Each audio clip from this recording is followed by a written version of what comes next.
Israel और Palestine की जो विवाद है वो 100 साल पुरानी विवाद है। उस विवाद की मुद्दा क्या है, टॉपिक क्या है, रीजन क्या है? उस विवाद की रीजन जात पात है, धर्म है। किसी भी जाति को डोमिनेट करके रखने की कोशिश करना, किसी भी जाति को विलुप्त करने की कोशिश करना या फिर किसी भी जाति की डेवलपमेंट को रोकने की कोशिश करना युद्ध की एक बड़ी वजह है। 7 अक्टूबर से 2023 की 7 अक्टूबर से उनका युद्ध शुरू हुआ है दोनों देशों के बीच।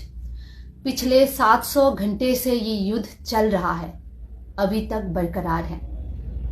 उनमें से सबसे ज्यादा इन दोनों देशों में ही जो लोग मरे हैं वो सबसे ज्यादा औरतें और बच्चे हैं। वो बच्चे जो देश की भविष्य है, पूरी विश्व की भविष्य है, वो बच्चे मर रहे हैं।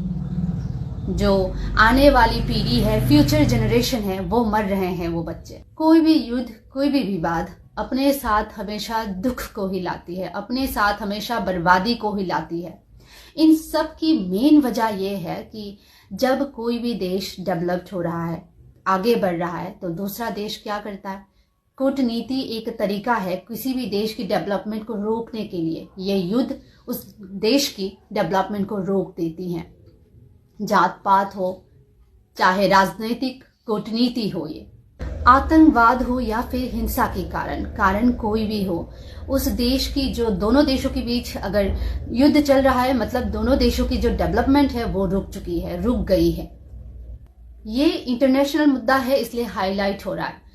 ऐसा ही बिल्कुल आप इसकी ही जैसा हमारे स्टेट बाय स्टेट जो झगड़ा होता है ना, वो भी बिल्कुल ऐसा ही है। इंडिया में जो स्टेट वर्सेस स्टेट होता है ना, इसका मेन रीजन भी हिंसा होता है या फिर एक की डेवलपमेंट दूसरा देख नहीं सकता, सह नहीं सकता। वैसा ही एक जात पात में भी होता है, वैसा ही जात पात को लेके भी होता है। जो अभी ये इंटरनेशनल मुद्दा है इसलिए हाईलाइट हो रहा है, सारे जो विश्व के लोग हैं जान पा रहे हैं, पर स्टेट की जो छोटे छोटे मुद्दे हैं वो कभी बाहर के लोग जान नहीं पाते। कोई भी देश की जो बॉर्डर एरिया की स्टेट होता है ना, उनमें भी बहुत इफेक्ट पड़ता है। बहुत बार ऐसा होता है कि बॉर्डर जो स्टेट्स हैं उनकी डेवलपमेंट पे भी असर पड़ता है, क्योंकि घुसपैठियों के हमला और आतंकवादियों की खतरा रहता है। और यहाँ तक कि दोनों देशों के बीच अगर इक्वेशन थोड़ी सी भी गड़बड़ हुई तो जो बॉर्डर एरिया है, बॉर्डर एरिया की जो स्टेट्स हैं, उनके ऊपर इफेक्ट बहुत ज़्यादा आता है, उनकी डेवलपमेंट पे भी इफेक्ट बहुत ज़्यादा आता है। और आजकल तो न्यूक्लियर साइंस, रॉकेट साइंस इतना डेवलप्ड है कि हम किसी भी देश को कभी भी पूरी दुनिया की मानचित्र से गायब कर सकते हैं, पूरी दुनिया की मानचित्र से। वियतनाम अभी तक अपने एटॉमिक इफेक्ट से उभर नहीं पाया है। दोस्तों, डार्विनवाद आपने पढ़ा ही होगा, जिसमें अभियोजन और विवर्तन नीति लिखा हुआ है।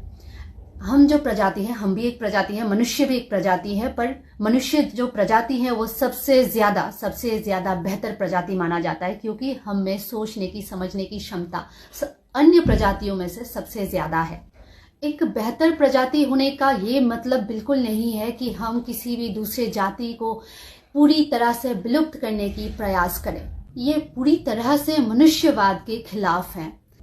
आज पूरी विश्व को Mahatma Gandhi, Mother Teresa, Nelson Mandela जैसे शांति दूतों की जरूरत है। युद्ध कभी भी किसी भी प्रॉब्लम्स का सलूशन बिल्कुल नहीं है। ये चाहे किसी भी जात के बीच हो, किसी भी स्टेट के बीच हो, किसी भी संप्रदाय के बीच हो या फिर किसी भी देशों के बीच हो। और मुझे फिलहाल सुनने वाले हर एक इंसान को मैं कहना चाहूंगी कि अपने बच्चों को कभी नफरत मत सिखाइए, किसी भी जाति की प्रति, किसी भी धर्म की प्रति, किसी भी लोगों की प्रति कभी भी उनको नफरत मत सिखाइए। ये नफरत एक दिन आपको भी लेके डूब जाएगी।